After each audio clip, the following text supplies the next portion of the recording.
I lost your audio there. Oh, did you? How about now? Yeah, that's better. Okay, weird. All right, and we are live. How about now? Yeah, that's better. Compulsory artery check. Welcome, everybody, to the Average Intelligence Podcast. I'm joined once again by our friend Cody, the unlicensed thinker, because Eric is still being a dirty capitalist pig, and that is ironically ties into what we're talking about tonight. So we are going to, everybody knows that there is once again strife in Cuba, which lends itself to the title of this particular podcast, Cuba Libre, Otra vez, because they are once again calling for freedom and the end of communism, and we will see what happens there. But first thing I want to address is the nonsensical, which we were talking about this just before we went live, the nonsensical headlines saying that the Cuban citizens are protesting specifically the trade embargo and COVID. Right. Which does not ring true after seeing videos of them shouting Libertad and waving American flags. Yeah, you would think that at least some Democrats would speak Spanish. Yeah, and I mean, even before getting into that really does, it's very disturbing how much the media these days is really just kind of running cover and acting as the propaganda wing of our government. And it's very disturbing to think that we're informed of that. We can see that happening, but most people are not seeing what's going on there for real. They're just hearing, oh yeah, they're mad about COVID and they're mad at us for not sending enough food. And this is very 1984 in a lot of ways. Yeah, I kind of find it hard to believe that a communist regime would, well, not openly accept, because of course they would accept behind closed doors anything from a dirty capitalist society, but they're just, that's not what they're protesting. It's not. And there are plenty of Cuban Americans that are more than happy to tell you what their relatives in Cuba are telling them. Things that are happening on the ground, people that have been to Cuba, people who came from Cuba, people who risked their lives to get away from Cuba. But because they came to the United States and then may or may not have voted for Donald Trump or any other Republican office holder, they are now people whose opinion is not worth hearing. Because actually, you make a really good point there about just what's happening. It's like they're making it very clear from our current administration that if you're someone in Cuba, don't come to the U.S.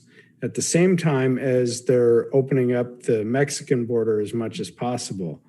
Like, well, that's kind of strange. Why would they? They changed their tune on that one, because when Kamala Harris was down in Guatemala, she actually said to a crowd of people on live television that, but keep in mind, the hilarity of this knows no bounds, because you're right, on the campaign trail, they were talking nonstop about, well, what if people are seeking asylum, this, that, and the other, and we should just let people in. And it was more nuanced than that, but not much. But when she was in Guatemala, she literally told people, and I believe this is the direct quote, but she said, if you're thinking about making the long, dangerous journey to the U.S.-Mexico border, do not come. Because now that they are in charge of it, they understand what a cluster the U.S.-Mexico border is. And I find this extremely ironic, because if you remember way back during not, because I think the Syrian civil war is still going on, but look how quickly the news media forgot about that one. There was outcry because the United States agreed to take less refugees than many people thought was appropriate, I guess. And part of that was the fact that we wanted to make sure, we being the United States government, wanted to make sure that the vetting process for suspected terrorists was up to snuff. And in order to do that, we had to limit the number of people in at a certain time interval. And the Democrats, this extremely liberal Democrats, were all up in arms about that, saying it wasn't good enough. And now the same party that was crying foul when that was happening is now saying no to Cuban refugees, at least publicly. And I think that's a combination of the fact that statistically, I'm not lumping all Cuban people or people of Cuban descent into the same box like the Democratic Party does. But statistically, from what I've read, it seems that Cubans who come to the United States from Cuba, particularly first generation, and probably the generation after that, tend to vote more conservative. I'm not even going to say Republican, but they do tend to vote more conservative in their local, state, and federal elections. Well, the Democrats don't want that. They want people that are going to vote liberal. Well, funny thing happens when people come from communist regimes. They tend to not vote for the parties that espouse communist talking points or socialist talking points, or really any people that say that they want more government. They tend to shy away from those places, which we can get into somebody else, because you mentioned you were listening to her, and I'm a big fan of hers, Yeonmi Park. So now that she's spoken out, and not even outright support of Trump, but she has talked glowingly about Jordan Peterson lately being within the last few months. And she was not condemning Trump the way I guess people thought she would, which somebody like Yeonmi Park, I wouldn't suspect would really be all that critical of Donald Trump, for nothing else based on policy. But now she's becoming a bit of a victim of the radical left. Now they're calling into question details of her story, saying that she's lying or exaggerating about how it is in North Korea, which is hysterical because these are people who have never been to North Korea. And if they had been to North Korea, they wouldn't have been allowed to see the real North Korea. Right. They would have been kept in Pyongyang. And from what I've seen, and this is limited to videos and what I've read, Pyongyang isn't really all that bad, at least what they let you see of it. But Pyongyang is where the highest party officials tend to live. It's a fairly affluent area. It does not represent North Korea as a society. It's kind of like saying that New York City represents all of the United States. That's ridiculous. Excuse me, Yuri Bezmenov, he has a similar story about when they would bring people to the Soviet Union. They would show them these total BS scenarios, towns, whatever they might be. And some of them they were showing them how great their schools were. And it turns out they weren't schools, they were prison camps for the children of political prisoners. They just dressed them up to look really nice and said, you better behave and not tell them.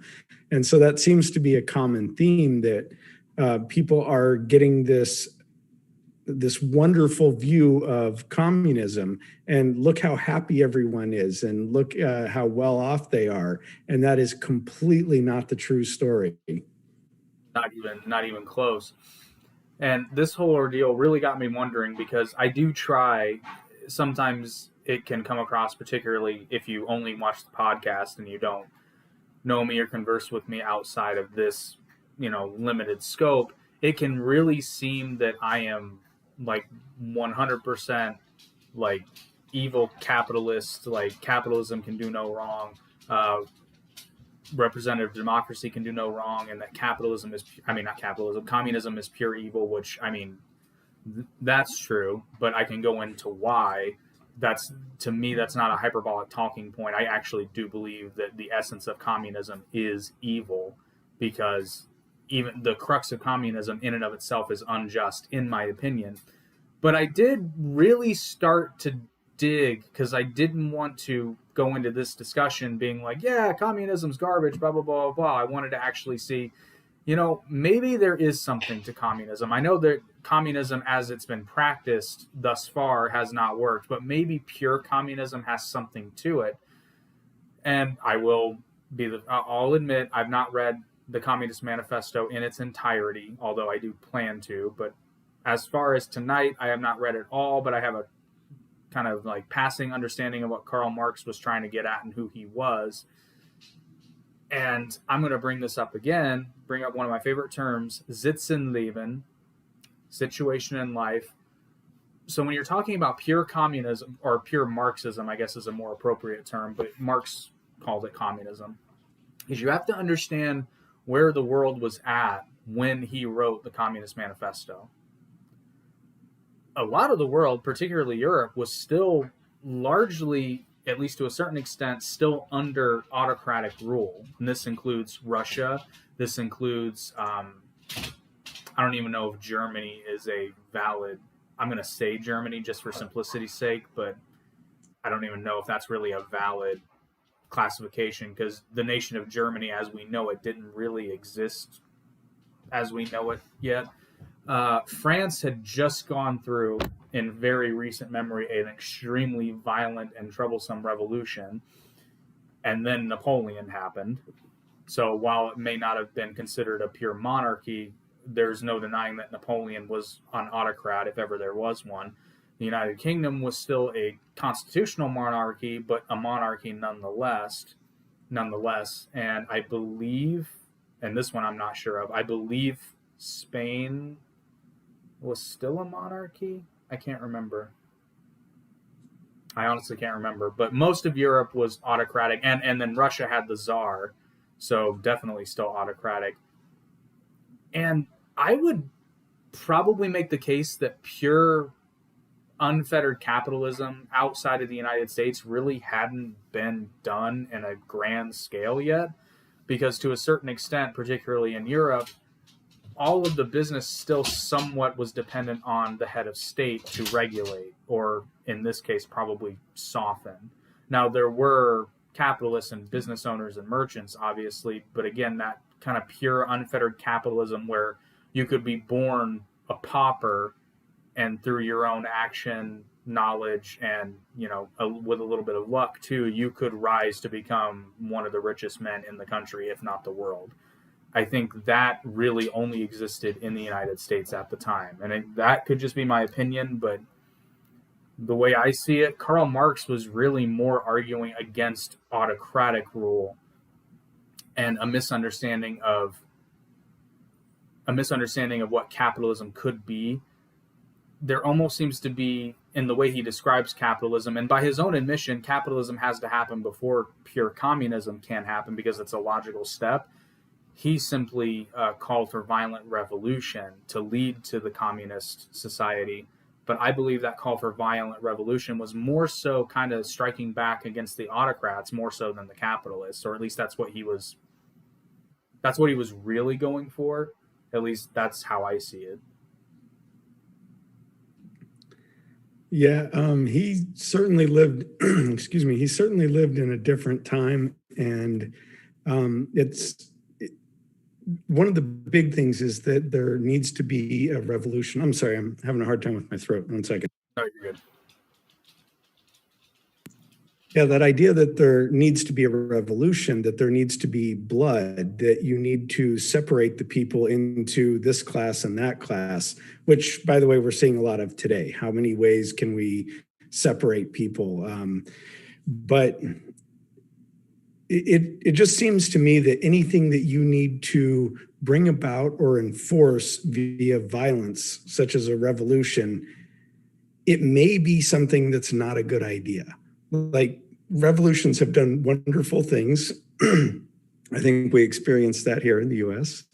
But generally, if you have to force whatever your ideology is upon somebody, it's probably not a good idea. Like, if you can't talk them into it. But again, that may be just because we live in a different world that I'm able to think that way. So because we don't live in some kind of autocratic society, I'm able to say, hey, let's talk it out, instead of I need to kill that guy in order to get my freedom.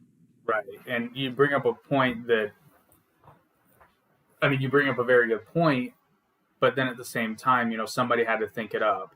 At some point during the Enlightenment, some groups of people started figuring out that, maybe the way the world is, maybe the way God made the world, whereas, his representative on earth is the king and we should fall in line for the king. Maybe that's not the best way to run a society. So it had to start somewhere. And that goes into, even to this day, I don't think certainly Americans don't understand how truly different the United States is compared to even other free countries around the world, because there is a fundamental difference in the freedom that's recognized in the United States versus the freedom even recognized in other free nations such as Canada, basically countries in Europe. There are many, many free countries in the world today, but I still maintain that the United States is different in one key aspect, and that is that our founding documents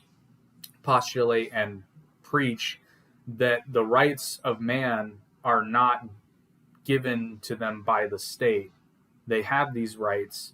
They are inalienable, to quote the founding documents. And it is government's responsibility and role to protect those rights, including to, but not only from, the government itself. Also to protect the people's rights from outside forces should they seek to usurp those rights. And there are many other countries, and I would wager to say all of them, even the freest of the free, that even their citizens would say, and I know this for a fact for Canadians, their rights come from the government.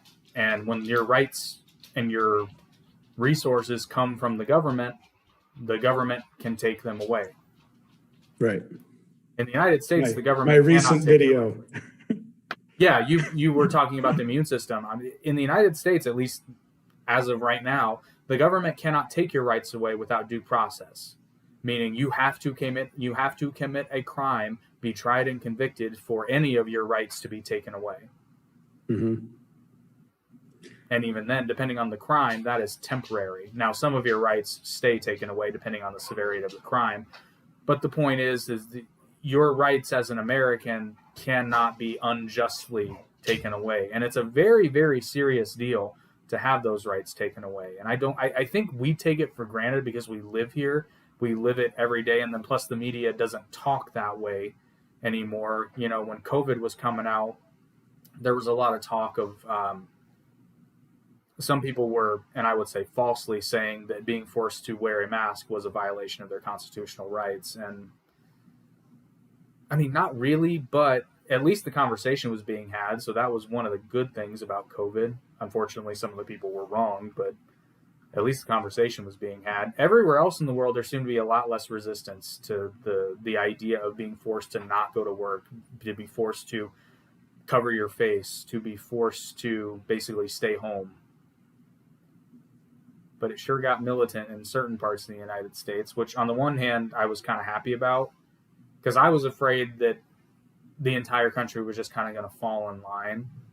And I'm really glad that it didn't, because I think there's this, certainly on the side of the Democrats, I think there's this belief, at least in their leadership, that the country will just fall in line with whatever the government says. And that's pretty evident in the way they argue some of their points, because many, even high-profile Democrats, get very frustrated when they're saying, oh, yeah, we should do this and this. Yeah, so we're going to do that. And then somebody's just like, yeah, I'm not going to do that. But they can't really argue their point. And even if they could, it's like, well, no, I'm not going to do that. And you can't make me do that, i.e. getting a COVID vaccine. So what level of control, as far as something like a mask, do you think the U.S. should have? Like, if something comes out, I mean, then of course we get into who decides how serious the situation is. And like, you know, my doctor might say, hey, the masks are bad for you. Don't wear them. It's, you know, it's not healthy for you to have it on for a long time. Another doctor might say, well, masks will protect you and they'll protect other people. And then, of course, we learned that masks don't really do a whole lot. Like, we just breathe in and out of it. Like the whole droplet idea, I'm kind of going off on a rant here, I'm sorry. But like the whole droplet idea is sort of stupid, because that's not really where the problem is. The problem is the air that you're constantly breathing in and out, which goes right through pretty much every mask that we would wear. The only masks that would prevent that are N95 masks, which are generally vented masks. So they protect the wearer, but not anyone else, because you just blow the air right out of the vent. So it comes to, well, who decides how serious the situation is, and who decides the fix for it, and then how much power do we give them based upon what they've decided? So, like, can we force people to wear masks, or should we be able to, as far as the U.S. goes? So this is actually where Donald Trump. This is an area where Donald Trump does not get enough credit because, and again, when you're talking about the United States, you have to separate whether you're talking about the federal government or your state or local government. And the fact of the matter is, at least again, I'm not a lawyer, but as far as I've been told by people in the legal profession that I know and or listen to, the federal government cannot mandate outside of a massive state of emergency, which COVID I don't think even qualifies. It would have to be a massively bad, like an Ebola outbreak, I could probably see. But Trump never actually, and Biden hasn't either. Biden mandated masks be worn on federal property, which is actually the extent of the power that he has at the moment. Mm-hmm. Congress could vote to give him more, but that would require a vote from Congress. Or what would probably happen, honestly, if there was an Ebola outbreak is, and like if there was an Ebola outbreak tomorrow, let's say, Biden would probably get on TV and impose, in words only, a mask mandate. But I think that most people would be sensible enough to, if a mask was actually useful against Ebola, and frankly, in Ebola, if there's even a hint that a mask is going to help me live, I'm going to put on a mask. Like, we're talking about Ebola here. We're not talking about COVID. But Biden technically tomorrow would not be able to mandate that every American wear a mask. Now, this is where it gets tricky because state and municipalities all have different laws. But most states have the ability to have some sort of mask mandate. We saw this in Indiana, for example. The governor ordered the lockdown and had a mask mandate for a very, very long time. But then you have a question of enforcement. And the way they did this was so utterly stupid. So they had a mask mandate, but basically the governor chalked it down to the counties for enforcement. And most counties, I know for a fact that Hamilton County, where I work, they basically put enforcement on the Department of Health. But the health department, they came out and said, we don't have the resources or manpower to actually enforce this. So it was kind of up to a police officer's discretion. And even in the height of the pandemic, I saw plenty of people who were not wearing masks, or at least if somebody made a fuss about it, they would put it on. But then when that person left, they would immediately take it off. Most people didn't do that, but I did see it. And then no one adhered 100% to social distancing protocols. Again, how are you going to enforce that? I still maintain that the most dangerous place you could have been during COVID was the grocery store, and yet the grocery store was always packed. Mm-hmm. And this is kind of an issue that both the current Democrats and I would say even more left-leaning totalitarian governments have, is that short of shooting dissenters, enforcement is a very difficult thing to do when you have laws that are so overreaching. For example, if you're not allowed to criticize the state, you rely on informants. And if people are not informing, you will not enforce those laws. Fortunately for the former Soviet Union, there were plenty of informants. It's estimated that 1/3 of the entire population was informing on the other 2/3, including their own immediate family. So over time, with enough deaths and executions and punishments being sent to gulags, they had at least as far as we can tell, they had a pretty decent enforcement. But I would wager to say that there were still a lot of naysayers out there, even within high-ranking members of the Communist Party. It's just you had to know who you could and couldn't trust. And I think there were a lot of quiet and whispered conversations during in the former Soviet Union. Yeah, actually, that's one of the terrifying correlations that I see today as people are becoming more and more comfortable with the socialism, communism coming to America, is if you look back, and this is the only one that I'm really familiar with, so I'll only speak on it, like the Hitler Youth.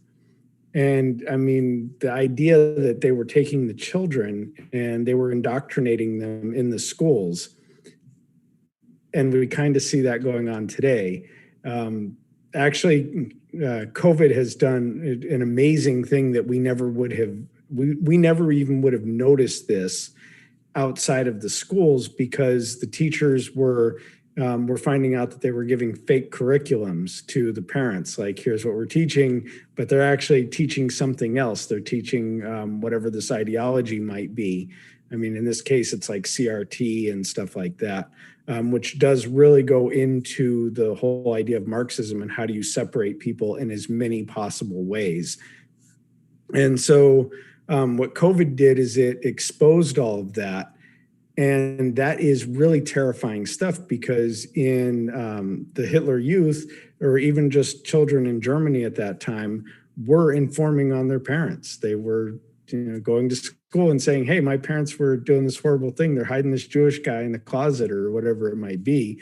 And I very much see that as, well, it's not talked about enough, because I don't think a lot of people see it as indoctrination. I think they see it as, well, we're just sending our kids to school to get an education. And since they learned a lot of these more leftist, more communist kind of ideologies in school themselves, and in fact, I did in school, although there was a lot less brainwashing when I was in school than what it sounds like there is today, although I have no definite comparison. I was definitely more leftist, and I was definitely more in favor of things like communism and socialism when I was younger. And I broke free of that indoctrination, but I know that it exists and I know what it feels like. And it is very terrifying to look back and think, just like Jordan Peterson often says, would I have been the bad guy? And I suspect that that's quite a possibility, that I would have been the bad guy had I not broken that indoctrination. I'm glad you brought that up, because I love talking about that.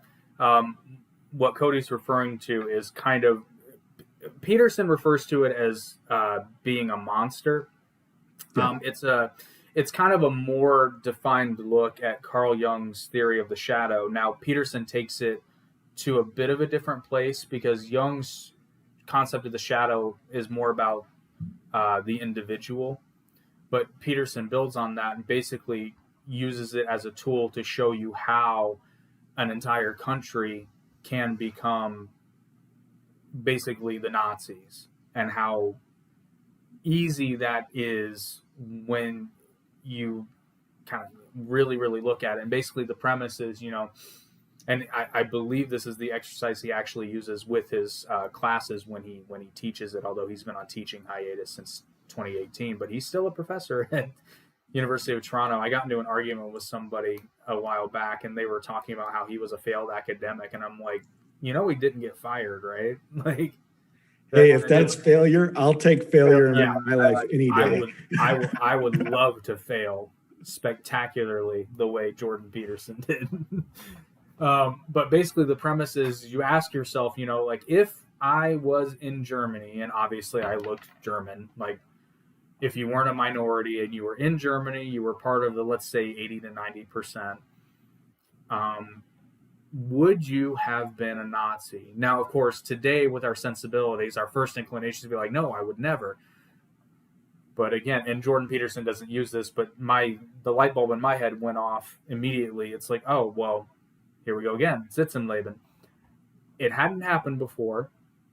Your life had been miserable because of the events leading up between World War I and World War II, particularly in Germany. Your life sucked. And then here comes this guy who, no matter what you say, is extremely charismatic. He's saying things that resonate with people. Whether they're true or not is irrelevant in this case. You've got somebody to blame. And especially after this guy takes power and good things start happening, of course you would have been a Nazi. Like, you would not, statistically speaking, it is very unlikely. And there were people that were resisting the Nazis from day one. There were people in Germany who were doing that, but in the early days, most of them were killed. if not all. There were more resistance springing up later on, but I mean, even before Hitler was made chancellor, there were people. The White Rose Society, I believe it was. It was a student group who was speaking out against the Nazi Party. But if memory serves, they were largely a. They certainly had communist sympathizers. I don't think they were a communist group, but communists and Nazis hated each other from day one. You know, that's the first kind of, I don't want to say battles, but I'll use battles for lack of a better word. The first street battles were between, communist groups and these far right fascist groups that would later kind of coalesce and become the Nazi Party. But yeah, so basically, to kind of wrap it up, the premise being that, like, no matter where you were, like if you'd been in Germany, yeah, you probably would have been a Nazi. If you lived in Soviet era Russia, you probably would have been a Bolshevik before too long. You would have fallen in line, statistically speaking. So before you get on your moral high horse and say, well, I would never do these terrible things, you got to really, really look at yourself. Because most of us won't speak up when we see something, that's not good, but it might be fairly benign. We kind of just keep it to ourselves and let it happen and pretend like we don't see it. Very few of us will actually intervene in something that we know is maybe not a huge deal, but we know it's wrong. Mm-hmm. And then once that happens, you bent a little bit. And then when something really bad happens, I mean, you've already said yes. You've already been complacent. So, like, are you really going to stand up now? Because morally speaking, you're already bent. And that's why these movements tend to happen very, very slowly. Because I think inherently people know that you can't really break someone's morality like that. It has to be over time with a little bit here, just a little bit here. Yeah, that's how cults do it as well. Mm-hmm. So I think an even more important question isn't would you have, but are you doing it now? So are you engaging in a behavior that will make you the bad guy according to the future when they look back and they say, how did this happen? And is that something that you're participating in presently? Again, more than likely.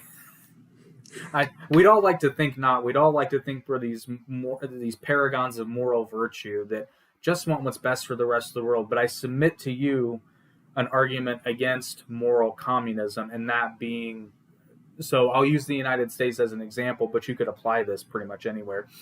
So you could have the purest of intentions.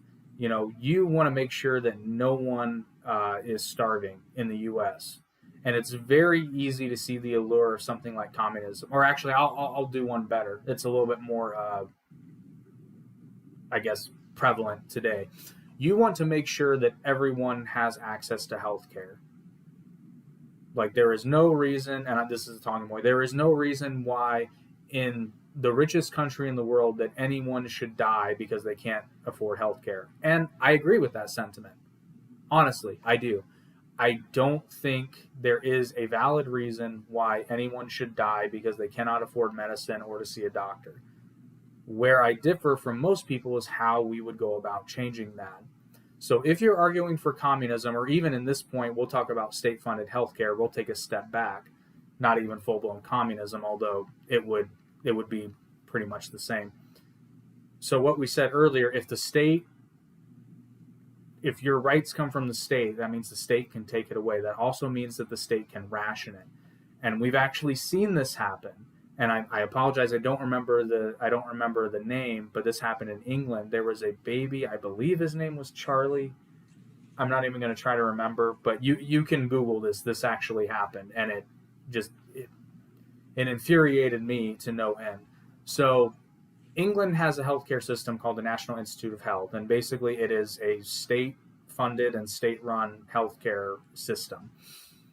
Well, I'm going to say Charlie just because I think that's what his name was. But Charlie was born with a very, very rare, and basically there's not a lot known about a condition, which it was going to result in a quick and painful death for the very, very poor child. And it was chronic, and there was no cure. We had virtually no information on it.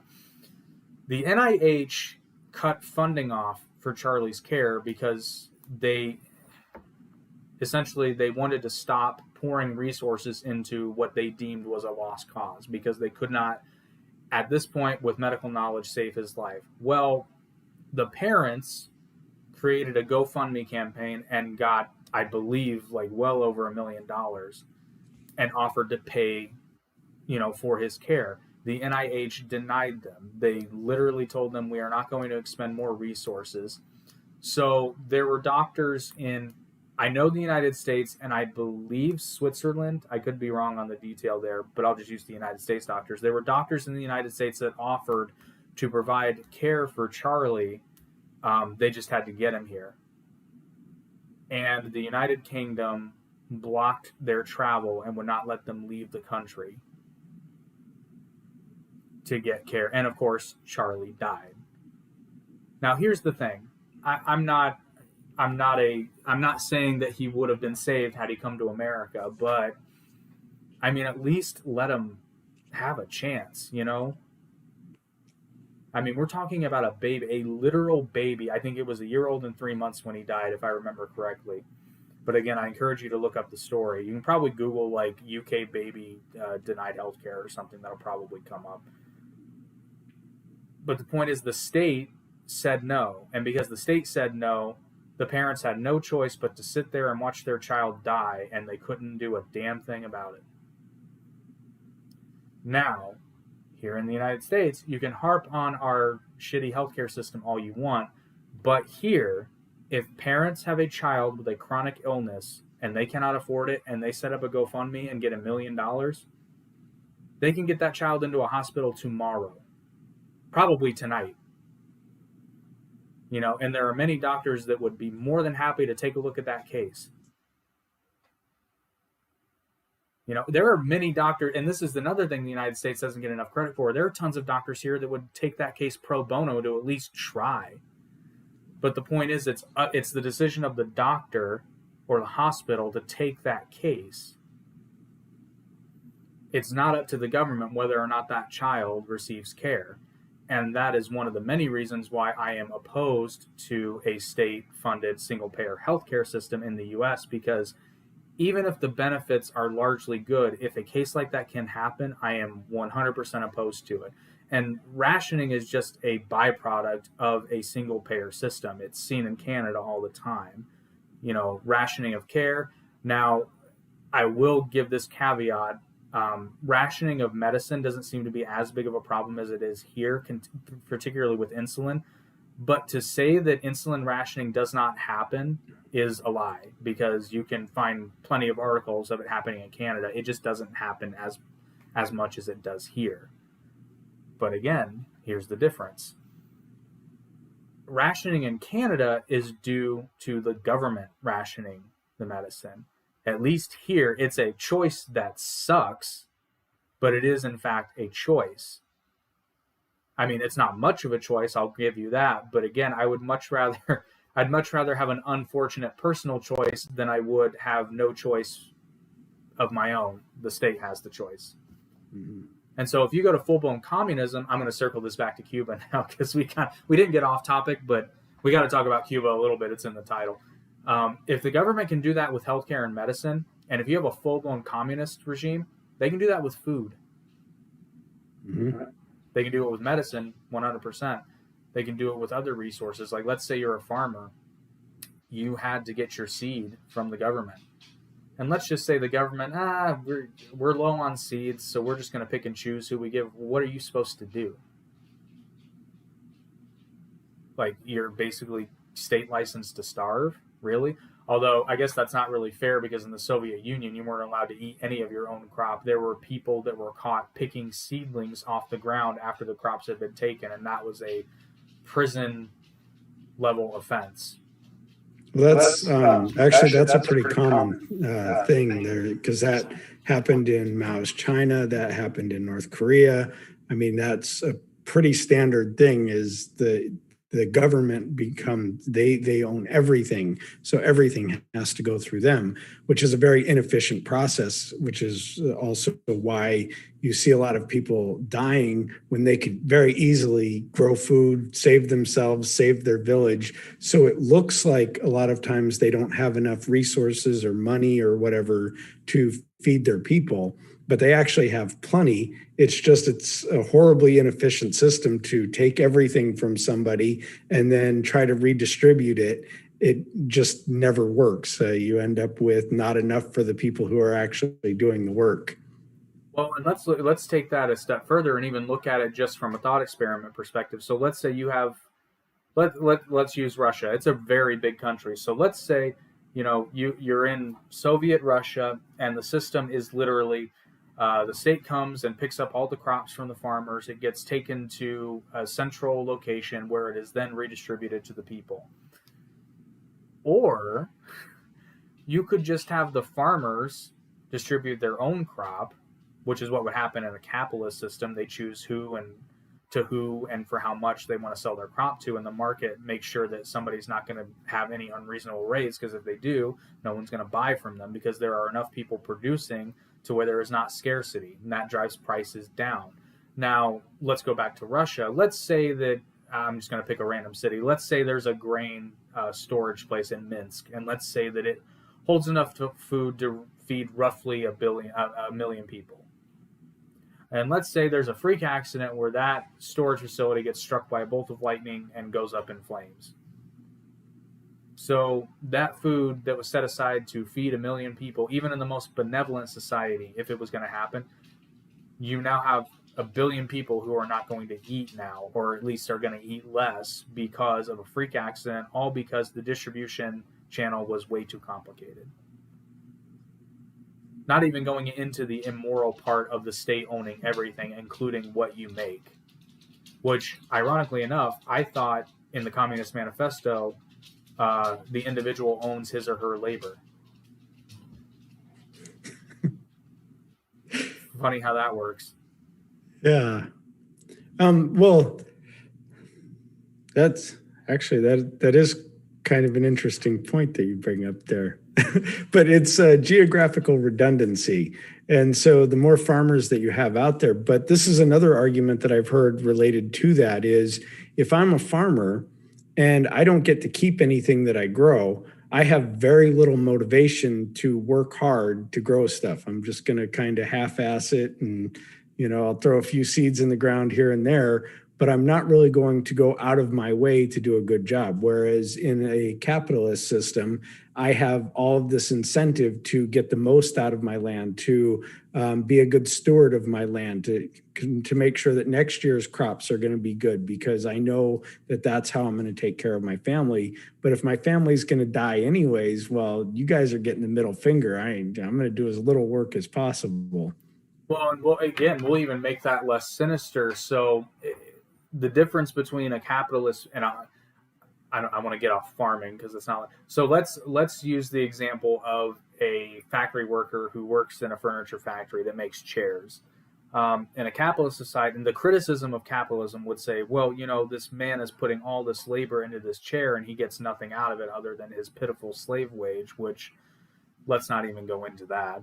But let's look at this from another perspective. In that capitalist society, yes, he's being paid, let's even say he's being paid a measly wage. Like, let's say it's not really worth his craftsmanship. But consider this.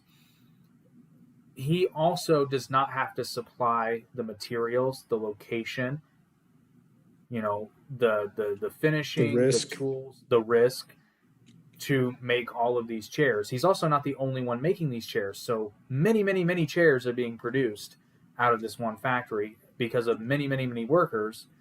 And since they have no skin in the game other than their time, I would think we could all at least partially agree that they should not get as much of the money as the person or people who have taken all the financial risk and provided the location, bought the land, built the building, or rented the building in some cases, provided all of the machinery, the tools, the material, all this, that, and the other. I think only a fool would say that the individual worker deserves as much as the person or people at the top who have assumed all the financial risk, because the only risk of the worker is if the place goes under, they just need to find another job. If a large scale business like that goes under, the owners could be destitute. Well, even in this scenario, I know that the Communist Manifesto would say, well, you're exploiting the workers. Well, if I'm a business owner, yeah, I could exploit my workers, but then who's going to want to work for me? Only people, like I could pay them the least amount possible, but then I'm going to get crappy workers. That's not going to be good for my business. People are going to leave all the time. So then I have to go through all the cost of finding people, retraining people, all of that. So it's not in my best interest to exploit my workers. I know there's some ways that you can get away with it, whatever. But fortunately, in a capitalist society, people can leave those jobs and go improve their skills and go somewhere else. But just in general, if I want my business to be a good business, then I'm going to take good care of my workers, which in, again, a communist society, there isn't that motivation to take care of people. So that goes back to your previous point of how it kind of contradicts itself. Well, I'm sure there are people in communist societies that are just unbelievably altruistic, but that's in the minority. I will give a caveat real quick to the communists out there. You're 100% right by today's standards, but there was a time in America where I would argue the workers were being exploited. But you know what happened? People started talking about it. The word got out, yellow journalism, the muckrakers, which led to workers going on strike and demanding better conditions. And when they all did that, guess what happened? And then that became the norm. Now, it's not perfect and it's painful, but I would still say it's more ideal because there is at least the possibility of worker integrity in a capitalist society, whereas in a communist society, you raise hell on a factory floor in a communist society, you're likely to just be taken out and shot. At not least, you'd be sent to a gulag. There's no such thing. And let's compare this even more. You don't get to redress grievances in a communist society. You take what the state gives you and you are happy with it. You smile. So before a person really hardcore criticizes, the society we live in today, ironically on their iPhone or their laptop, probably sitting in a Starbucks, really take a look at the comparison and really ask yourself which one's more ideal. Because I will be the first to admit, neither was perfect. Neither is absolutely perfect. But I will take a chance of making my own way versus doing whatever the state tells me and be damned if I want to do it or not. I'll take that choice every single time. Because at least in a capitalist society, if I fail, it's probably my fault. I was talking to somebody about communism, and I brought up the point that it's failed every time it's been tried. And they said that in a perfect world, communism would work perfectly. And I actually couldn't disagree with them because it's true. If you had people who were equally motivated, people who had the same ideology, if people were incredibly homogenous, then you could get away with communism, but it would require the buy-in of basically everybody. Otherwise, it always leads to someone not wanting to participate in it in whatever fashion. So in a perfect world, communism actually sounds wonderful. Everyone is taken care of. Everyone has their place in society. Everyone has something to do. Everyone, is equal. And yeah, it sounds lovely. But unfortunately, it goes against absolutely everything we are psychologically and biologically programmed for. A communist society outside of that perfect world would not survive. And I mean that even like in the animal kingdom. sure, you could have a small pocket of animals or pre-humans, whatever they might be, that maybe they developed some type of communism. Well, it wouldn't take very long for something to come from the outside, that external influence, to completely disrupt that and honestly probably destroy them. Yeah, and to your point, you know what else works in a perfect world? Capitalism. Good Because point. capitalism, with its flaws, yes, capitalism has some flaws, but here's the difference. Capitalism also works, for the most part, the process works in an imperfect world. Mhm. Because again, in perfect capitalism, everybody would be altruistic but still be seeking profit, and there would be gold flowing in the street, and everyone would have everything they could ever want and or need. Everybody would have that giant flat screen TV, drive whatever the hell car they wanted.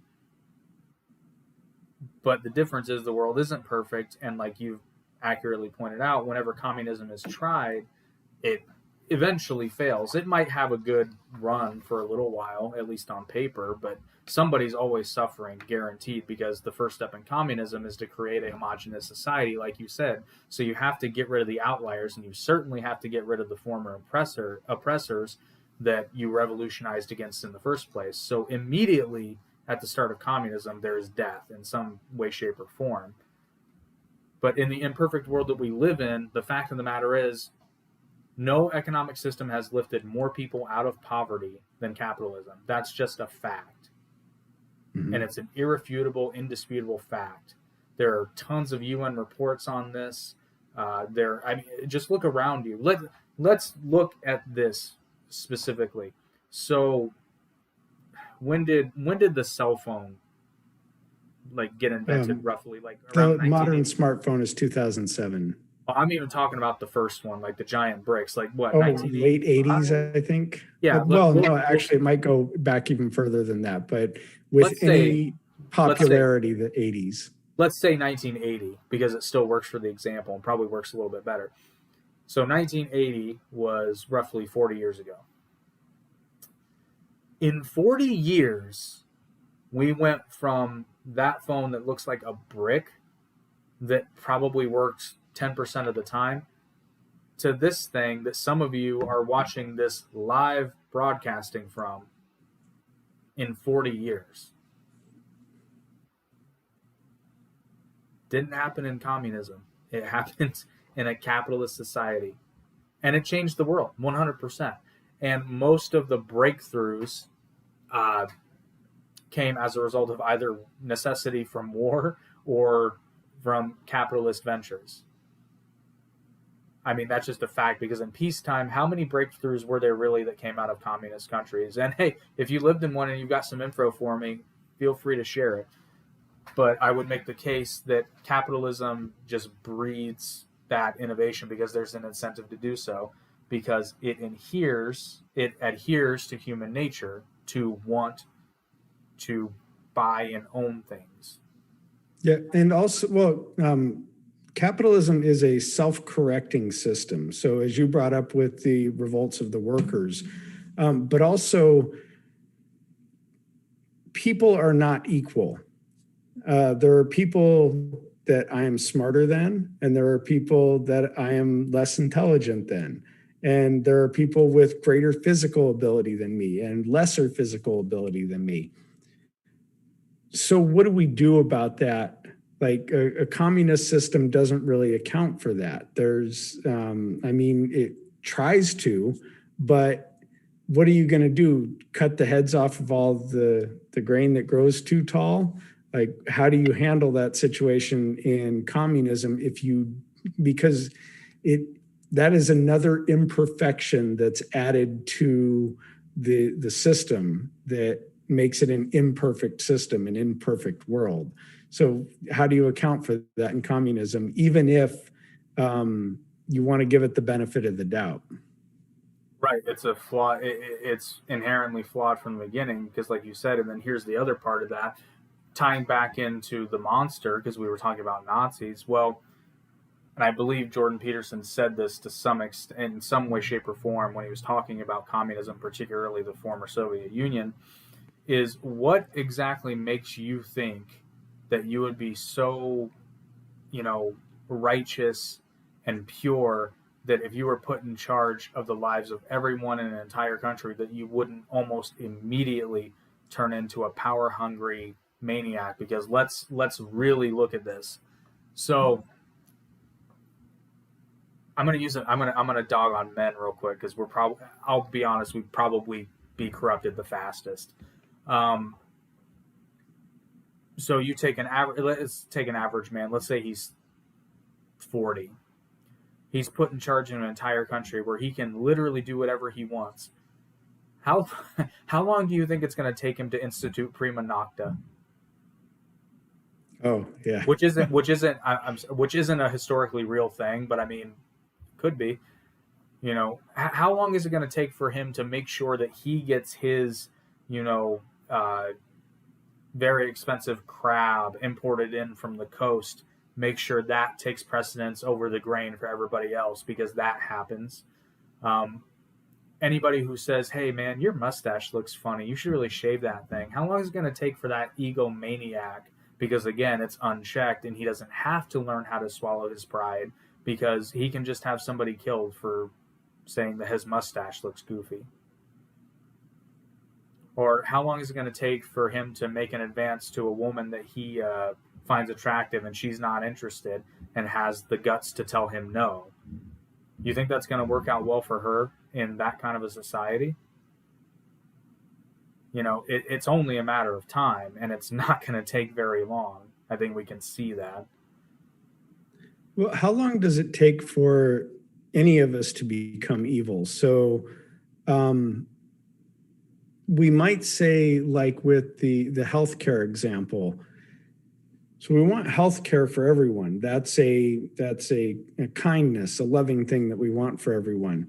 But if you disagree about on that topic, then you must want to see people die. And if you want to see people die, that must make you a bad person. If you're a bad person, then I should be able to somehow end your life and cancel you, whatever it might be. Because cancel culture is not really a new thing. That has taken place in as these regimes, the Nazis, the Red Guard, whoever they might be, all played some game of cancel culture. And so, like even nowadays, what we have is the most horrifying phrase that has come up nowadays throughout that year of protests that we saw is "silence is violence." That is the phrase that we should be the absolute most terrified by, because that essentially says that if you don't 100% agree, not just agree, but participate in what I want you to participate in, then you are causing violence by your non participation. And therefore, you are someone that I can attack violently because you are an evil person. That is like the most twisted, scary logic that we could ever possibly run into. Yeah, it's the ultimate preemptive strike. It's a very, very convenient us against them device that they are using to full effect at the moment. But I'm going to tie this back to Cuba, because I do want to make some caveats. Because, yeah, I know we put Cuba. Trying. Cuba was the catalyst for this discussion, because in essence we are having a debate on communism here. But going specifically to Cuba, there are some caveats that I will make, not necessarily to the Communist Party in Cuba, but just kind of how they got there. It's understandable to a point, because what you have to understand, I'm not going to go into the long drawn out history, but there was a lot of bullshit that was thrust upon the Cuban people, not least of which from the United States. Spain in the earlier days, but the U.S. didn't give them any room to breathe once they got their independence. We were pretty much right there to basically exploit the island of Cuba. But again, we have to look at the Zits and Laban. Those Americans that were in power then are not the Americans of today. I think most people, particularly apparently those that live in Florida, would welcome Cuban refugees with open arms. But again, I'm neither a Cuban nor a Floridian, so I can't speak for them. But actually, Sosa said at the beginning of the podcast, he just said, let them all in. So, yeah, I mean, they're right there. But yeah, I'm actually really proud of my fellow Americans down in Florida, the ones that kind of, there was an armada of boats that were trying to get supplies to Cuba. Unfortunately, I think they have to stay 12 miles off the island to stay in U.S. or at least open water. So I'm not sure how that mission is going, but at least they're trying. So I will definitely give credit where credit is due.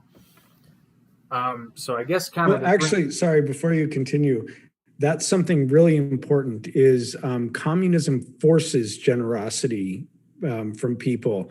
When people are not forced to be generous, they're more generous than when they're forced to be generous. Sorry, but that. Oh no, 100% right. What I forget who said it, but or maybe nobody said it. Maybe I just thought it. So if you know who said it, enlighten me. Morality comes from within. You know, a truly moral person. It's actually, wow, this is really off topic, but it illustrates my point. Did you see the original X-Men with Ian McKellen, Hugh Jackman, all of them? Mm-hmm. So the line that gets me every time is when Magneto's explaining his grand plan and how he's going to deliver all mutants from the bigotry of humanity. Wolverine just kind of looks at him and he's like, if you were really so self-righteous, it would be you in that thing. You know, and that rings true, because if you force someone else to give someone something, you're not moral, you're a tyrant. Mm-hmm. And a bad one at that. But if you sacrifice on your own, from your own, you know, that's morally praiseworthy. But the minute it's a requirement, even the moral praise comes out of it. Even if you want to. Like, even if you want to pay higher taxes to go to universal health care, you have taken away the ability for that individual to be moral about it, because it's no longer a choice. Right. And that's a very, very, very important distinction.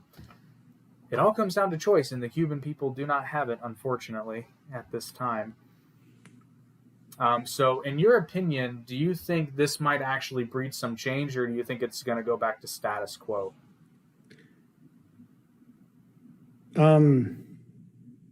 There have been some things in the news recently that kind of changed my mind, because I would have originally thought that it would just all get swept under the rug and it would just go back to normal status quo.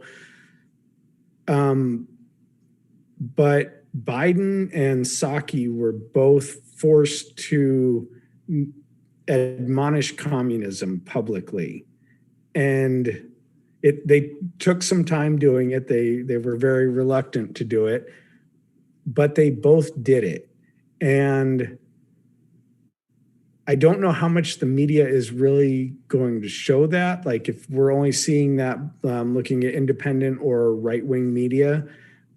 But if that gets out more, then that would be a big change, because it would either force people to hate the Democratic Party because they don't like communism, or for them to have kind of a wake up and say, wait, what's going on? Like, why are these people out here shouting liberty and waving American flags? Like, is communism actually bad? And so I don't know. It's really too soon to predict it. Yeah, it's to me, my cynical side thinks that I'm afraid that this is what's going to happen. I'm afraid that what's going to happen is they're just going to lift the embargo, which will give some immediate relief, because I'm not going to lie, the trade embargo from the United States is a big reason why Cuba is having trouble getting more resources, but it is not the root of the problem. Now, if they lift the embargo again, I think this will all, at least for the moment, kind of dissipate, because what sparked this was yet another lack of resources and inflation that the government just can't supply. The embargo would stop that in the immediacy. And a lot of this has to do is a lot of the immediate reasons are tied with lack of available resources, and the inflation is actually tied to the Venezuelan oil prices going way down and them being unable to sustain their own and inability to export to other countries like Cuba.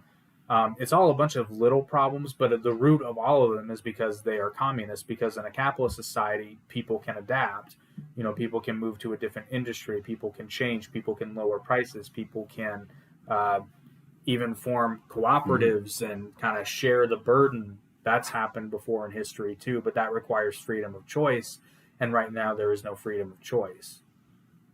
So the root of it is rooted in the fact that the communist regime is not providing resources or choice to its citizens.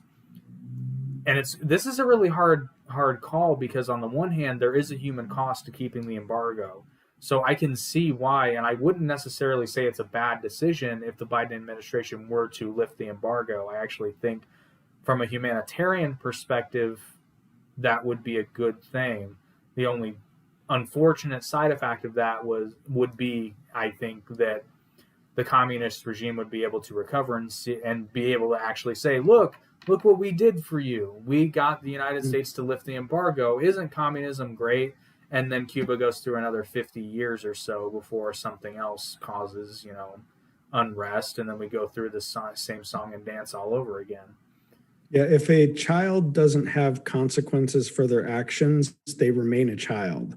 And that's very much what we would see here. So if communism doesn't have consequences for what it does, then it remains a child, so to speak. Yeah, and that's a tricky place, morally speaking, that doesn't get talked about a lot, is things like sanctions and embargoes, because there is a human cost to that. But these are things that countries and governments can use to influence the powerful. The only problem is that the powerful are affected by these things dead last. And unfortunately, the common people feel the brunt of it first. So, and I'm not justifying the use of embargoes or blockades or anything like that. It's a fact that these exist and have been used and will still be used in the years to come. And it's unfortunate because, like I said, there is a very high human cost to it, but they have historically been effective. I mean, heck, to this day, Israel still has a blockade around Gaza. And again, that's another tricky one. It's very unfortunate because the people in Gaza would benefit immensely from those ports being open, but so would the terrorists that run the Gaza Strip, because they would be able to import weapons. So it's tricky, and I totally objectively see both sides from a certain perspective. We have a commentator. Yeah. Yeah. I mean, it's tough. I suspect we might see the embargo lifted again, because if you remember, I don't remember if the entire embargo was lifted under Obama or if it was just some restrictions were let up. Well, which is more kind to the people? Because, I want to be kind to people. That makes me feel good, so I want to do that. So which is more kind in the grand scheme of things, to lift the embargo or to leave it in place? Here's the other part of that is it depends on your timeline. If you're talking immediate, like what would give almost immediate relief to the people of Cuba, it would be lifting the embargo, because here's the drawback to switching from communism to capitalism is it takes time. It takes a lot of time. Now, there are some people that would see immediate benefits, but most of the people probably wouldn't start to see, and I'm totally spitballing here, but at the very least 5 to 10 years, probably longer, before you saw any real significant improvement in life, because these things take time.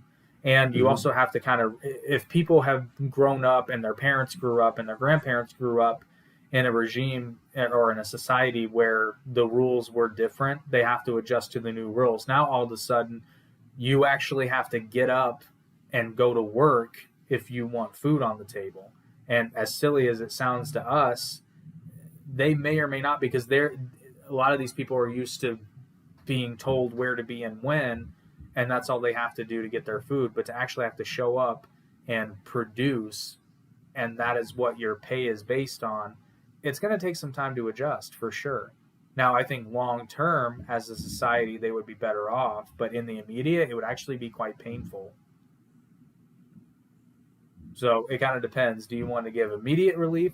I think the best way to transition, honestly, from communism to capitalism, and this is going to piss off both sides. I think what China started to do is kind of the best way to go about it. The problem with what they did, where they slowly open up capitalist markets, like they opened up the Chinese stock exchange, and a lot of people got rich, but a lot of people couldn't participate. So you create instant inequality, which kind of feeds into the communist mythos of, the haves and the have-nots. But I think, honestly, in terms of a transition, that's probably the best way to do it, is to slowly introduce free markets just to get people used to it. But unfortunately, then you have to hold on to that whole communist mentality. So that's tough. It's tough to say. But if it were easy, we wouldn't be having the conversation, I suppose. Right. Yeah, and Yeonmi Park, she brings up a really good point, in that people like in North Korea, and same thing would be true in Cuba, it's not within their paradigm to understand capitalism. I mean, I suppose at some level they probably have black markets and things like that. So at some base level, they probably do understand the idea of barter and all of that kind of stuff. But to do it on a broader, like out in the open, I think it would take a little bit of time. I'd be a little more generous and say that it would probably only take a couple or a few years for things to really turn around. But I could be completely wrong too, because I'm also spitballing. It's tough. It's tough to predict the future too, because okay. So, and we're also forgetting the possibility that there might be a ton of Cubans residing in America that, if the country opened up and was free, they would happily go back, and they can kind of help the transition because they've been exposed to it. They understand how it works. So yeah, if that were to happen, I would definitely think. Now, I can definitely see why some Cuban people, particularly very much older Cubans, might be wary of aid from someone like the U.S., which I think the U.S., in that event happening, should give aid, but very, very indirect aid, meaning like, yeah, we drop off supplies, but I don't think, in the case of Cuba specifically, just because of the history, I think the United States should and probably would be very hesitant in like getting involved directly in government. Like, kind of like hey, if you ask us, we'll give you some advice, but we're not really keen to like put people on the ground and advise you how to run your government. Like, we'll answer questions, but we're not going to do it for you. Which, who am I kidding? The U.S. would never do that. But what happens if we were to start dropping off supplies? So there's bigger implications to that too. So would the government come in and take those supplies, and we still have the same problem of the government distributing those? Would we end up in a situation with overlords where there's certain people who know where the drops are going to be, or find out and beat people up and take the stuff and then sell it? So would that be a kindness to go in and do that? I mean, these are so tough. It's like, how are you kind and how are you cruel?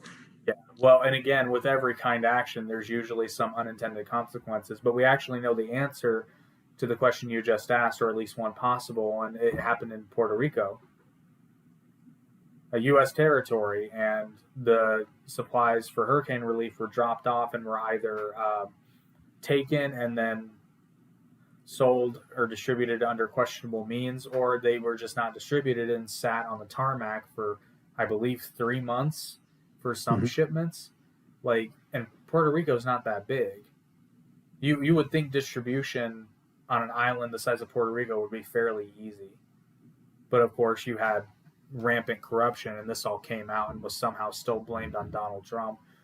But yeah, I think you're right. I think it wouldn't be so easy, but I can definitely see, I guess my point was, I can see how there might be some raised eyebrows if Cuba all of a sudden became non-communist country, and the United States just kind of swooped in to, quote, save the day, because this has already happened before, and Cuba did not benefit. Well, some people in Cuba benefited immensely from it, but for the most part, largely the country was exploited. Which again, I don't think we would do it. Certainly not to the same degree, but I also, the United States has gotten a little too cozy with the idea of nation building that we kind of just can't seem to help ourselves.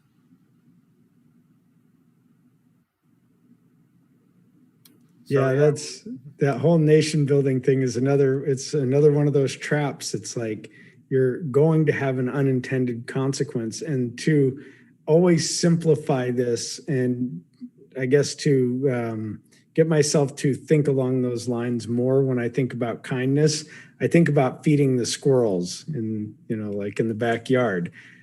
Well, if you feed those squirrels too much, then they become dependent on that food that you're giving them, and they lose a lot of their skills to go out and do that. So I'm not saying that these nations, would necessarily become dependent on the food, but they would certainly, that would be their new paradigm, would be getting food, getting aid, getting whatever from the United States, as opposed to going out and building things for themselves.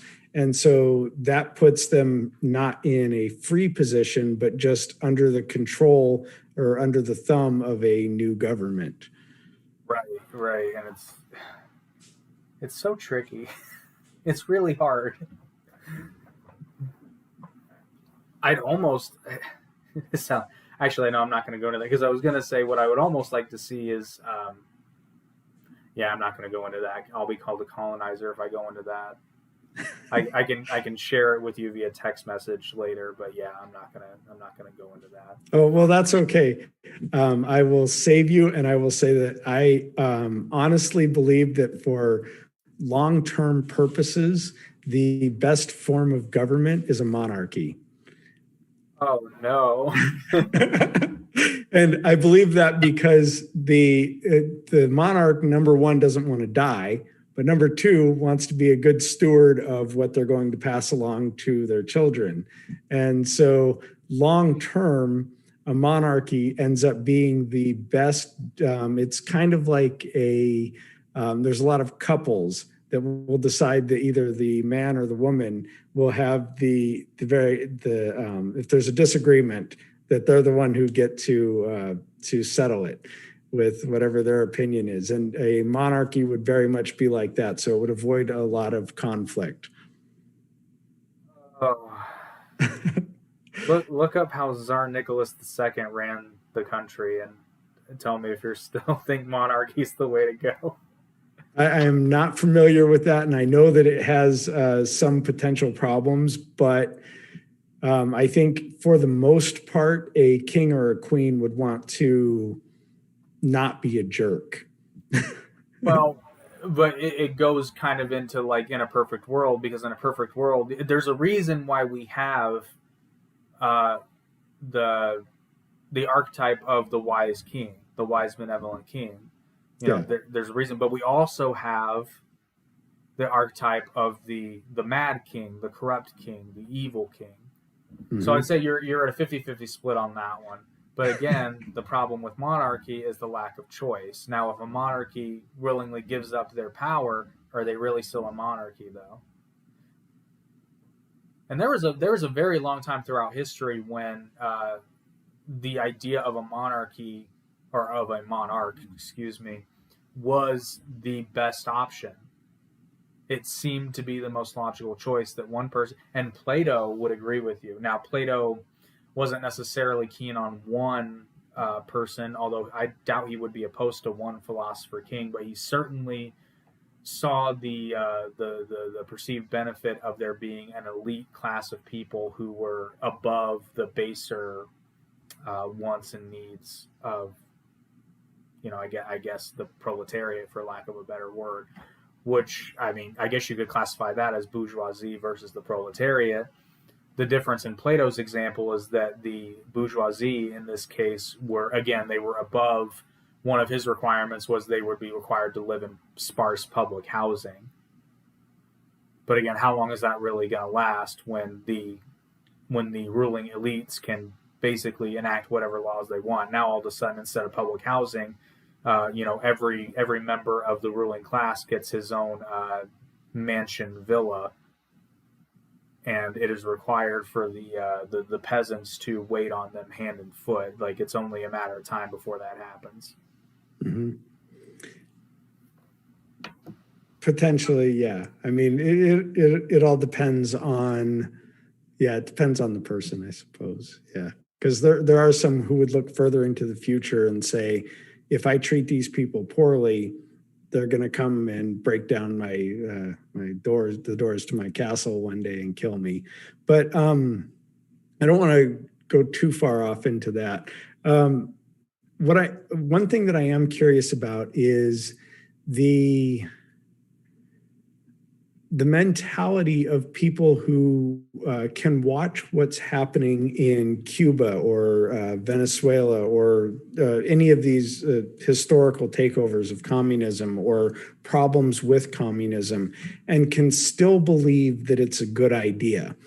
So Yuri Bezmenov, he speaks really, God, that guy's so interesting to listen to, but he talks about once the brainwashing and the demoralization and the ideologies are firmly set in people, you can show them the truth and they won't see it. It'll be right in front of them and they can't see it. And this always makes me think of sci-fi movies where somebody's been brainwashed and they're your friend. And in our case, like Communism Coming Here will say, there are countrymen and they've been brainwashed. We can see that they've been brainwashed. They're trying to destroy the ship. They're trying to put a hole in the hull and it's going to kill us all. So we can't let them do it. But what do? We don't want to kill our friend. And we were talking about the Avengers that came up earlier. Black Widow actually handled it perfectly when Hawkeye was brainwashed. As soon as she noticed he was brainwashed, she kicked his ass. Like, right. she didn't wait to find out, like we see in a lot of sci-fi movies where we don't want to admit that the person's brainwashed. We think, oh, I can still help them. There's still hope for them.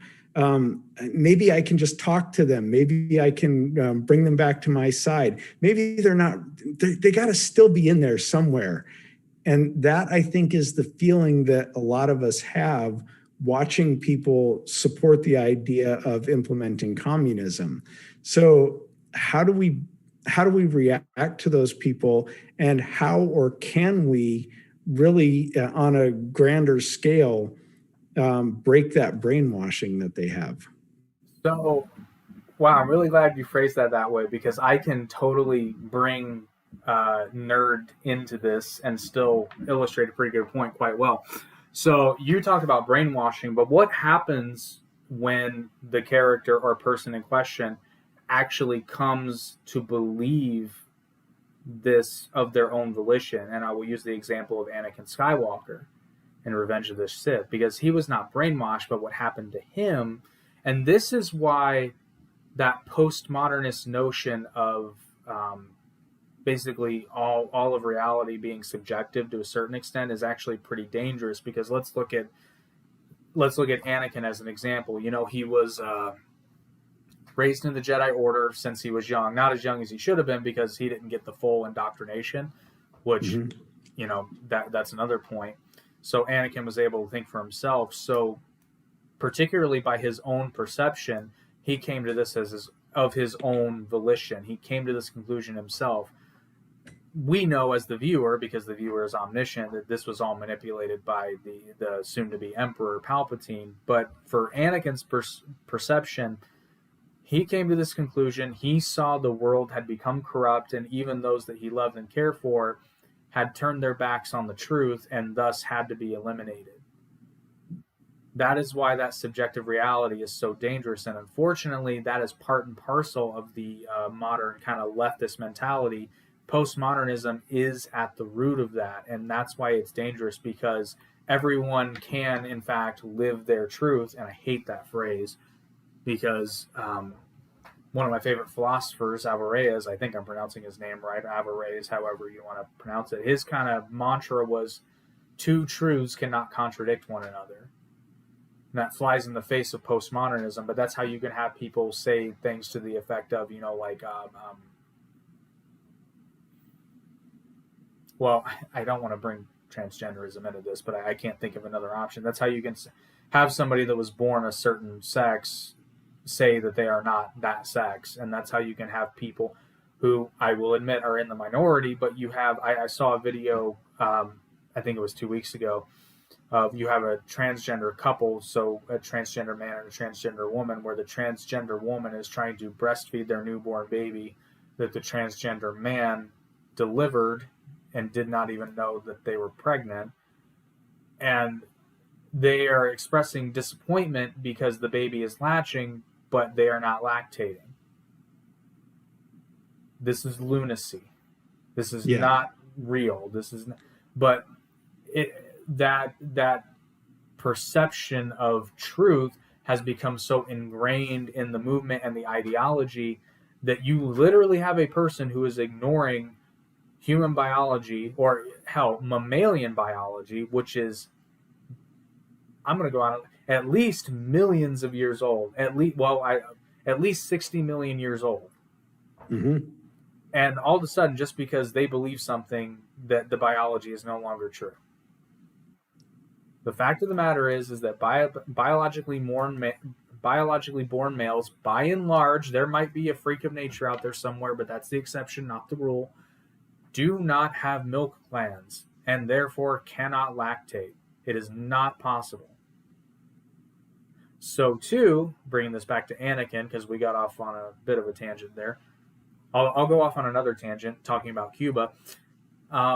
Che Guevara, who is this big hero to the left now, ask anybody who may have been alive during the Cuban Revolution how Che felt about the gay community. About what? I'm sorry, I didn't hear that. About how Che Guevara would feel about, or how Che Guevara felt about the gay community, or how he would feel about right. Yeah, Google that one too. It's hard to find. I will give you that, because I even tried. It's not readily available. It's out there, but you have to hunt for it. I'll give spoiler alert, concentration camps. If not outright firing squads or executions, but he's a hero to the left. Going back to Anakin now, that pathology and that ideology became so, and it was patently false, because again, us as the omniscient viewer knows that all of this manipulation and lying was going on from the very beginning, even before Anakin became involved in the story. He just became a pawn at a certain point. But Anakin doesn't know that, but his inability to see it, even when the man who trained him, taught him everything he knew, loved him like a brother, would die for him, is trying to tell him, listen, you're being lied to. This is not, what you believe is patently false, but it had become so ingrained because it's what he wanted reality to be, ironically, because it made him miserable, which humans have a particularly good gift for that he could not see the truth, even though it was presented to him right in front of his face. Well, the transgender thing, I try not to bring it up as the transgender thing a lot of times, because it is so directly a hot button issue, but it is about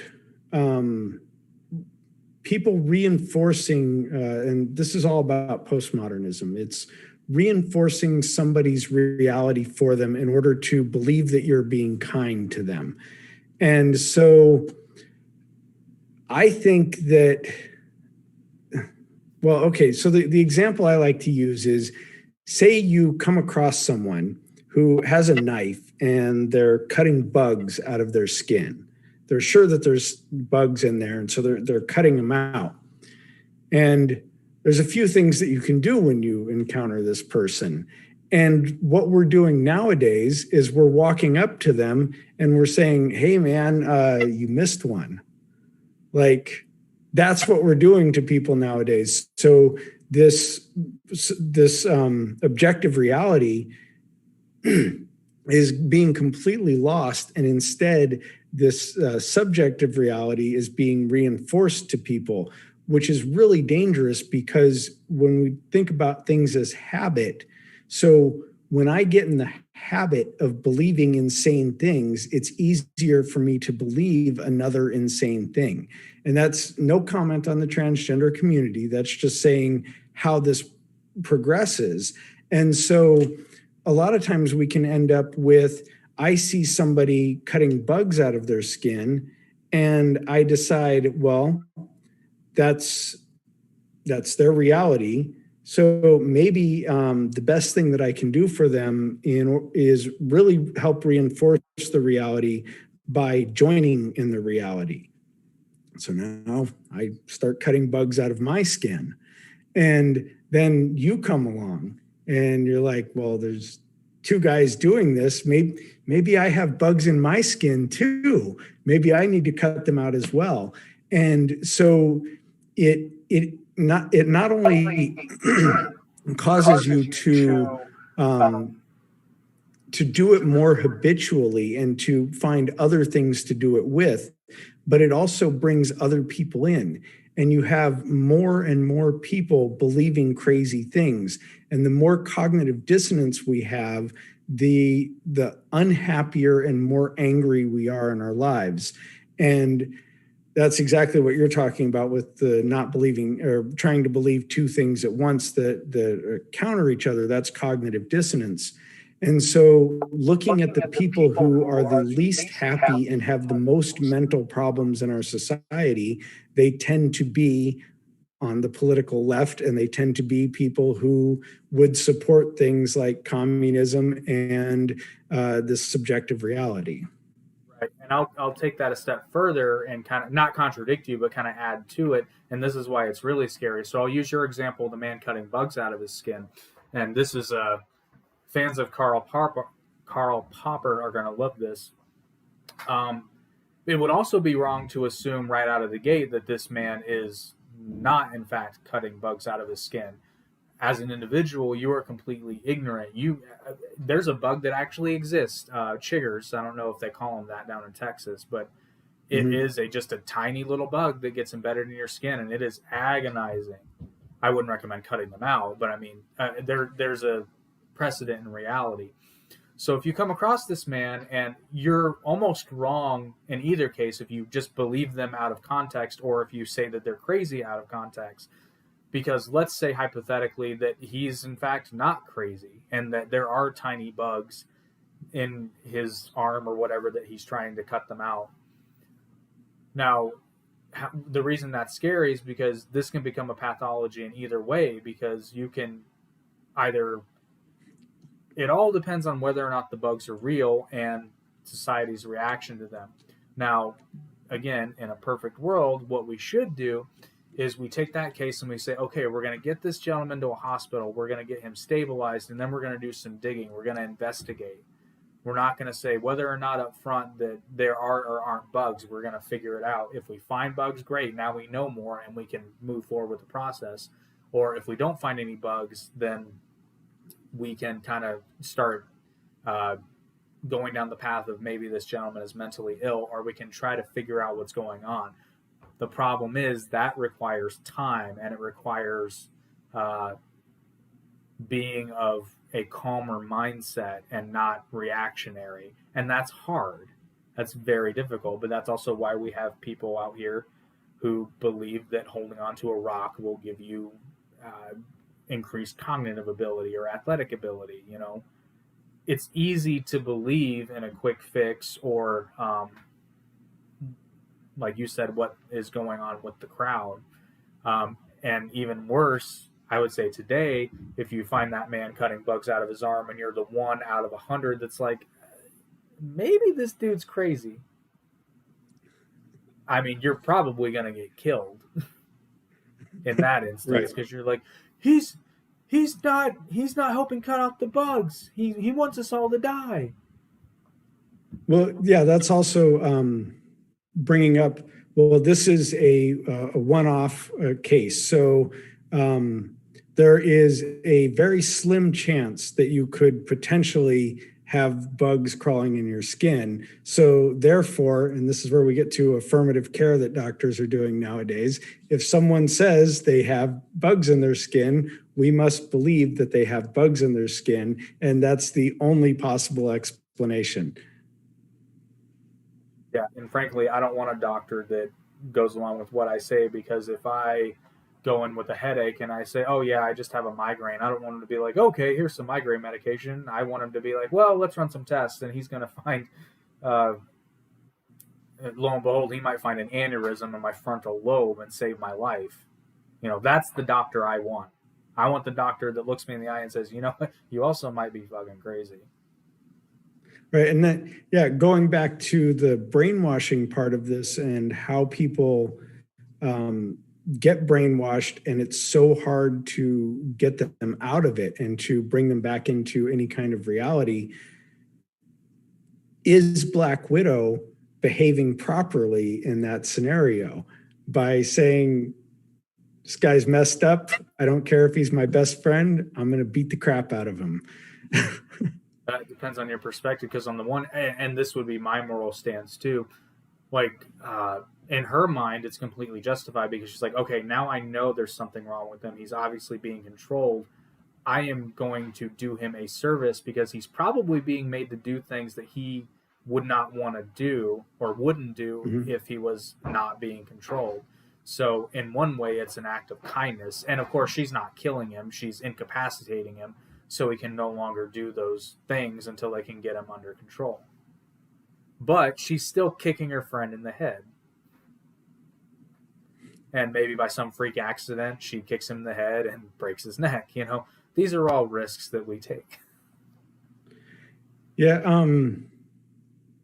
I will avoid talking about this one. Maybe we'll bring it up in another discussion. I'll text you about it and see if you want to talk about it on your channel.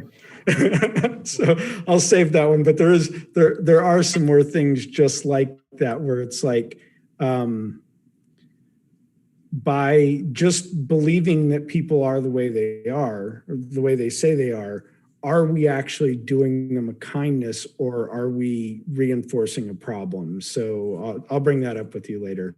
But yeah, it is horrible watching people who can see all of these things that have happened and are happening within communism, and it's like it doesn't even register in their brain that communism is the problem. And they can see all these great things that capitalism is doing. Like, my favorite one is, we all have dishwashers.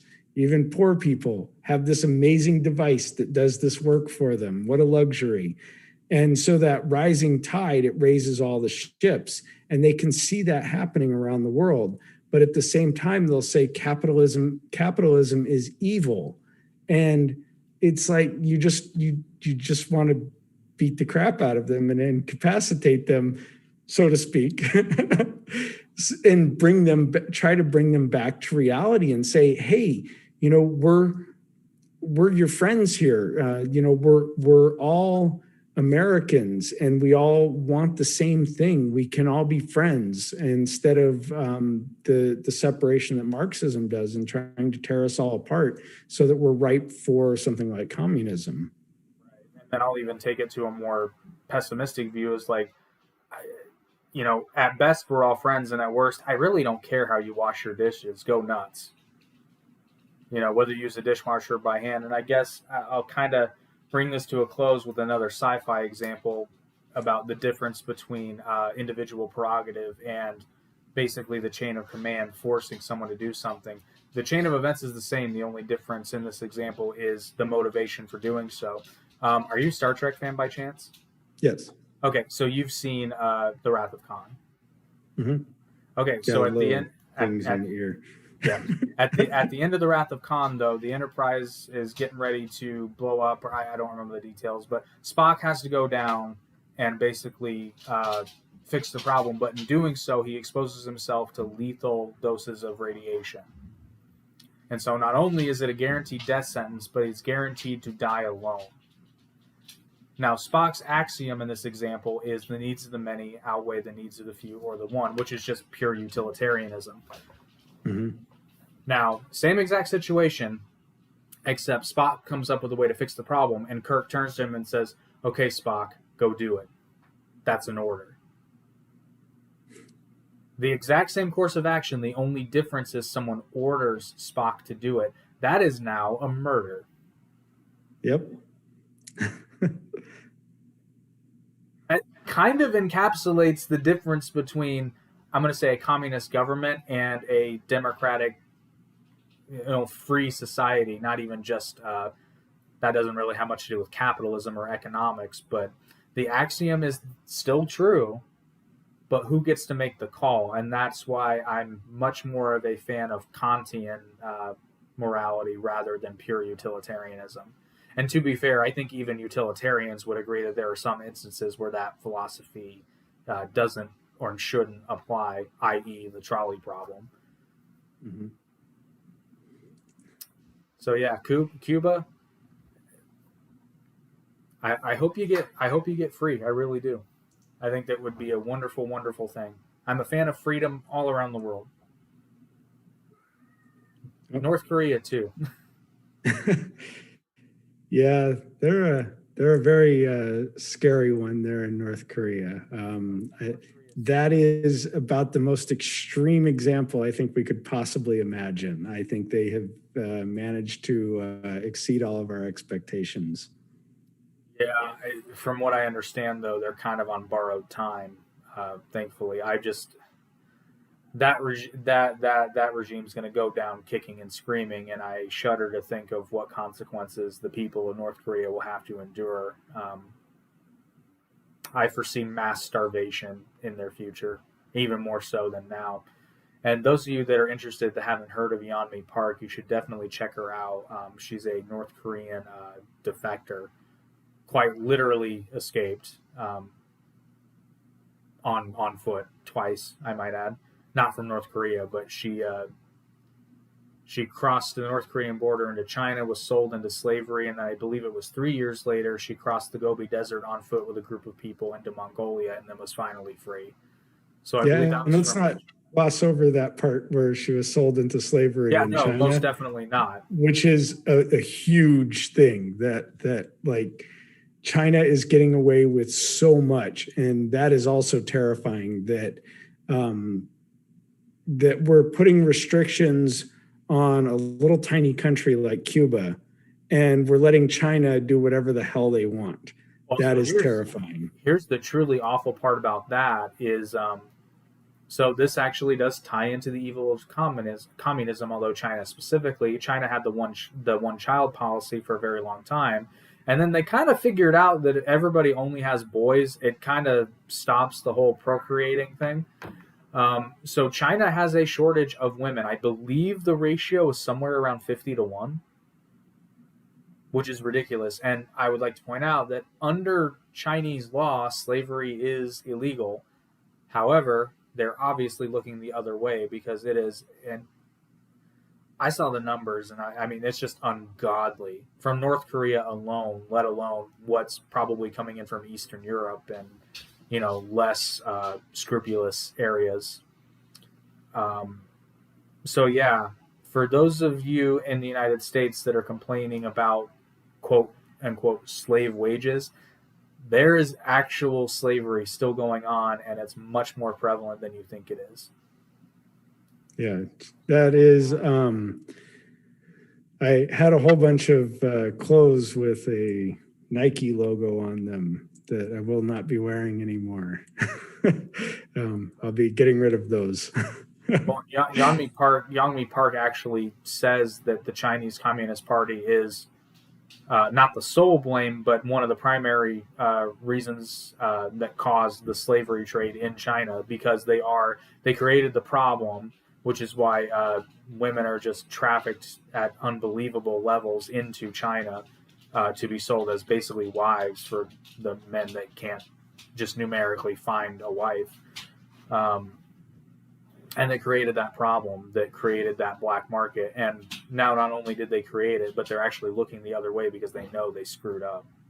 Yeah.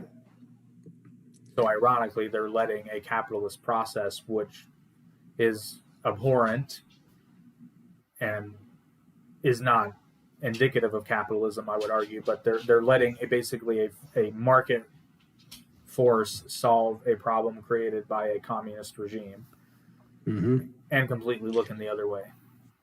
Yeah, well, I think we should end on this high note. Yeah, no, right? That got dark real quick. And we will absolutely do this again. So I will talk to you again soon. Alrighty. Yeah, great. Let's just end on that positive note. Go capitalism. Right. All right, everybody. I'll see you.